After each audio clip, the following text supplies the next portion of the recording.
Now, today's topic in basic part, second paper third, newspaper syllabus, and anatomy syllabus. Now, anatomy of rhizophore. ये specific structure है, जैसे कि मैंने आपको बताया था कि ऐसे का नाम स्पीशीज जिसके अंदर इस प्रकार की आप देखोगे, ये एक विशेष प्रकार का स्ट्रक्चर जिसे राइजोफोर के नाम से जाना जाता है। एंड राइजोफोर के नीचे डाइकोटोमसली ब्रांच रूट के स्ट्रक्चर में मिलता है, और ये आपके इस प्रकार कागज का जो नोडल पोर्शन होता है, उस नोडल पोर्शन से ये आपका पौधा है, ये प्रोस्टेट अवस्था के अंदर, ठीक है, ये मछली की अवस्था के अंदर जमीन के ऊपर गमन करता है या डेवलप होता है। तो ये एक विशेष प्रकार का स्ट्रक्चर राइजोफोर, ये सिर्फ और सिर्फ सेरेनिया के अंदर एक स्पेसिफिक प्रकार का स्ट्रक्चर पाया जाता है। बाद में इसके मॉर्फोलॉजिकल नेचर के बारे में भी बताएंगे कि ये क्या है।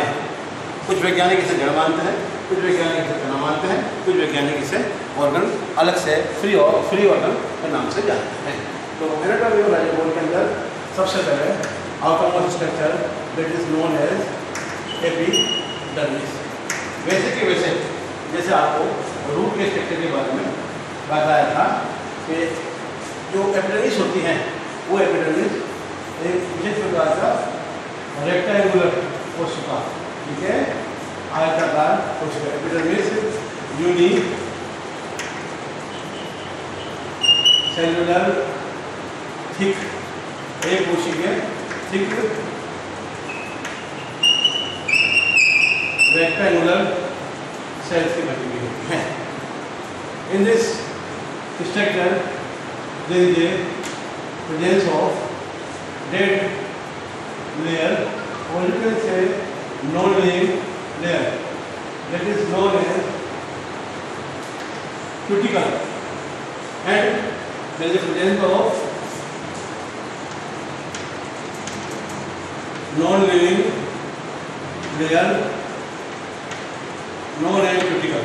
ये non-living layer cuticle के रूप में पाई जाती है। there is a no hair like structure। इसमें विशेष ध्यान देने वाली बात है कि इसमें रूट हेयर नाम की संरचना नहीं पाई जाती है। Second structure that is known as cortex. दूसरा स्ट्रक्चर जिसे कॉर्टेक्स कहते हैं। जैसा कि आपने जड़ों में पढ़ा था कि कॉर्टेक्स सामान्य स्थिति के अंदर आउटर कॉर्टेक्स और इनर कॉर्टेक्स, दो कॉर्टेक्स के अंदर विभाजित होता है। बाह्य कॉर्टेक्स सामान्यतया स्क्लेरोकाइमा कोशिकाओं का बना हुआ होता है। जैसे कि मैंने आपको जड़ के केस में बताया था, वैसे की वैसे 2 से 5 कोशिका थिक आपको इस प्रकार का ये संरचना देखने को मिलेगी, जो आपके कभी कभी हाइपोडर्मिस के नाम से भी जानी जाती है। And afterward of cortex, inner cortex, जो कि पेरेन्काइमा का बड़ा स्ट्रक्चर होता है। पेरेन्काइमा का ऐसा स्ट्रक्चर जिसमें 5 से 8 लेयर अंतःकोशिका स्थानों युक्त अथवा अंतःकोशिका स्थानों विहीन पतली झिल्ली वाली आपको ये पेरेन्काइमा की आपको इनर कॉर्टेक्स दिखाई देगा। Third stele. Stele exactly like root, जड़ के समान स्टील आपके प्रोटो स्टील प्रकार का मिलता है। It means there is a centrally located xylem and outer covering phloem. Centre के अंदर जाइलम पाया जाता है, बाहर की तरफ फ्लोएम पाया जाता है। जाइलम जनरली मोनाच एक होता है, और एग्जास्ट बाहर की तरफ प्रोटोजाइलम एंड अंदर की तरफ मेटाजाइलम प्रकार का होता है। And there is a outer phloem जो होता है इसके बाहर की तरफ कवरिंग रूप में पाया जाता है। कभी कभी इसके अंदर विशेष प्रकार का कॉन्सेंट्रिक यानी कि अर्धचंद्राकार अवस्था के अंदर पाया जाता है और बाहर की तरफ मेटाजाइलम और अंदर की तरफ प्रोटोजाइलम अवस्था के अंदर देखा जा सकता है। तो मोरल लेस अगर आप देखेंगे कि कुछ स्पेसिफिक करेक्टर को छोड़ के ये पूरा का पूरा स्ट्रक्चर आपको इसी प्रकार का नजर आएगा जैसे आपने जड़ के अंदर देखा। तो एंडोडर्मिस के बाद आपको 2 से 3 लेयर मोटी पेरिसाइकिल भी आपको देखने को मिल सकती है। तो this is endodermis and this is pericycle. Endodermis है, ये पेरिसाइकिल है और यहाँ पर ये आपको प्रोटोजाइलम का और ये आपको मेटाजाइलम का पोर्शन है। एग्जाट देखा बाहर की तरफ ये अंदर की तरफ ये और इसके तरफ आपको इस प्रकार के फ्लोएम की कोशिकाओं से घिरा हुआ ये पाया जाता है। This is metaxylem and this is protoxylem and this is phloem. Metaxylem के अंदर अगर आप ट्रैकिड देखोगे तो ट्रैकिड के अंदर जो डिपोजिशन होता है वो डिपोजिशन सामान्य प्रकार का आपको दिखाई देगा। This is something about the anatomy of this राइजोफोर।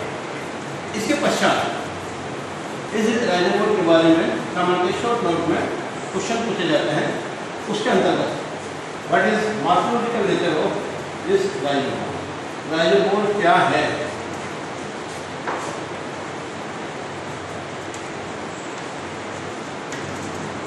Morphological nature of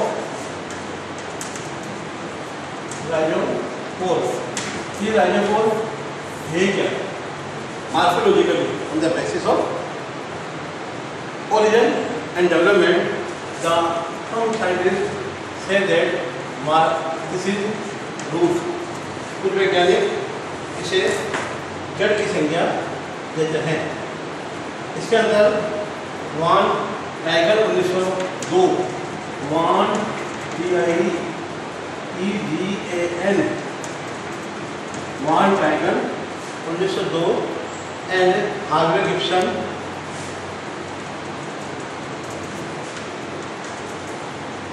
Harvey Gibson and Uphoff 1920 and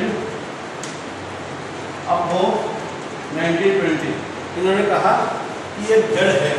Y क्यों जड़ है? पहला इन्होंने कारण बताया दिस इज पॉजिटिव जियोट्रॉपिक। इन्होंने कहा पॉजिटिव जियोट्रॉपिक जैसा कि जड़ जमीन के अंदर, ठीक है, जियो गुरुत्वाकर्षण के तरफ वृद्धि करती है। तो इसलिए इसकी वृद्धि के कारण के स्वरूप this is equivalent to the root. And second इन्होंने कहा there is a no leaves, इसके ऊपर पत्तियां नहीं लगती हैं तो इसलिए इसे जड़ कहना उचित होगा। तीसरा इन्होंने कहा एनाटॉमी इक्वलेंट टू रूट, इसकी जो आंतरिक संरचना है वो जड़ के समान है इसलिए इसे जड़ कहना सही कहेंगे।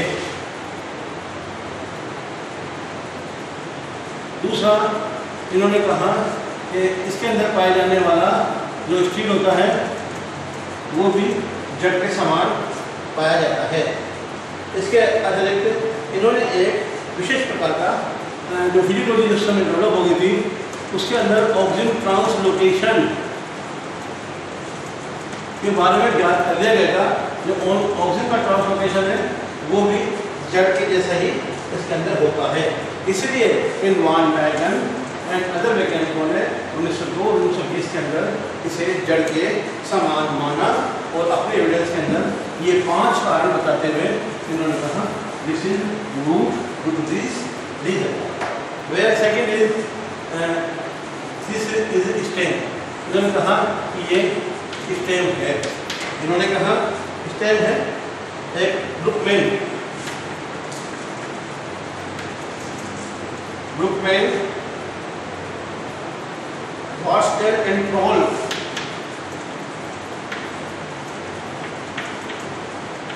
वाशटेल एंड ट्रोल, इन्होंने 1910 के अंदर कहा कि दिस इज स्टेन.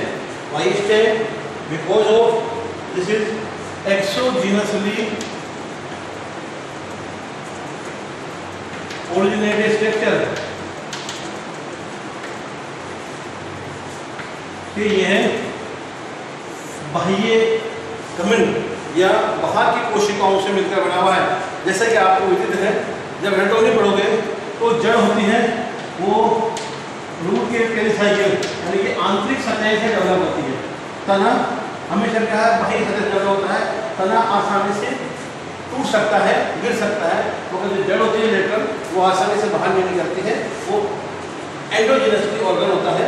इसलिए एनाटॉमी के बेसिस के ऊपर इन्होंने कहा कि एक्सोजीनस डेवलप हो रहा है, इसलिए इसे करने के समकक्ष माना जाना चाहिए. सेकेंड इन्होंने कहा नो रूट हेयर. अगर मान लीजिए जड़ होती तो इसके अंदर मूल रोग होना चाहिए. मूल रोग इसमें नहीं पाया जाता है, इसलिए ये जड़ नहीं है. तीसरा इन्होंने कहा रूट कैप, इसके अंदर एक विशेष प्रकार की संरचना होती है जिसे जड़ के अंदर पाई जाती है, जो मिट्टी के अंदर वृद्धि करता है, इलेक्ट्रिकल कोशिकाओं को नष्ट होने से बचाती है. तो इन्होंने कहा रूट कैप नहीं पाई जाती.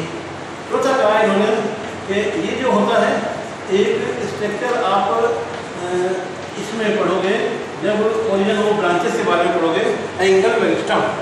ये जो एंगल मेरिस्टम एक विशेष प्रकार का मेरिस्टम है जो शाखाओं का निर्माण करता है, उस प्रकार का डेवलपमेंट इसके अंदर पाया जाता है. इसलिए एंगल मेरिस्टम को ध्यान में रखते हुए ये एक विशेष प्रकार का कहा कि ये रूट नहीं है, स्टेम है. ये एक CUSICK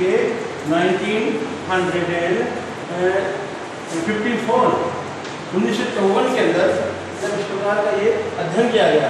और ये जो एंगल मेरिस्टम है ये क्या होता है, एम्ब्रियोनिक स्टेज के अंदर जब ब्रांच बनती है उस समय देखा गया कि एक विशेष प्रकार का एंगल मेरिस्टम होता है जिससे स्टेम का उद्भव होता है. और इसी प्रकार इसका भी उद्भव होते हुए इसके स्थान से देखा गया, इसलिए इनको ये बताया गया. और एक और जब विकास हो रहा था एक्सपेरिमेंटल स्टेज या एक्सपेरिमेंट के अलावा अपन इनके ऊपर क्या है में डेवलप्ड लीव, इनके ऊपर अपन पत्तियों का विकास कर सकते हैं विशेष प्रकार के हार्मोन की अप्लाई करके. ये इस प्रकार के इस राइजोपोर से क्या है फोलियर शूट डेवलप किया गया. फोलियर शूट यानी कि पत्ती वाला स्टम बनाए जाने में सफलता प्राप्त हुई. इसलिए इन्होंने अपने जस्टिफिकेशन के अंदर इसे जड़ नहीं तना बताया. एंड कुछ वैज्ञानिकों ने कहा कि दिस इज राइजोपोर, ये न तो तना है, ये आपके ये एक विशेष प्रकार का स्ट्रक्चर है. ये जियोबल एंड बावर,